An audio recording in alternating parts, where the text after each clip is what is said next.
সুপ্রভাত বন্ধুরা, কেমন আছো? আশা করি ভালোই আছো। তো কি বলবো যে আমার সকালটা শুরু হয় মেডিসিন খেয়ে এবং রাতটা শেষ হয় মেডিসিন খেয়ে। সকাল থেকে ওই হচ্ছে আমাদের।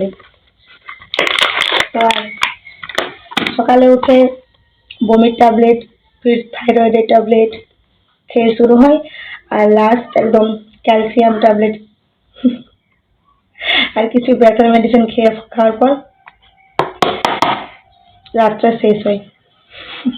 আর সত্যি কথা বলবো, আর গরমেও ভালো লাগছে না, আর এরকম করে বসে থাকতেও ভালো লাগছে না।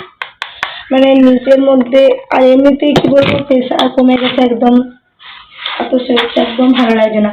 প্রেশার কমাতে তো আরো বেশি, আর বসে থাকতে থাকতে যদি আচমকা উঠে যাচ্ছি না, সত্যি বলছি মাথাটা ঘুরে যাচ্ছে। খুব একটা শরীর ভালো নেই। আর আশা করি তোমরা খুব ভালো আছো, আর ভালো থেকো। ভাই।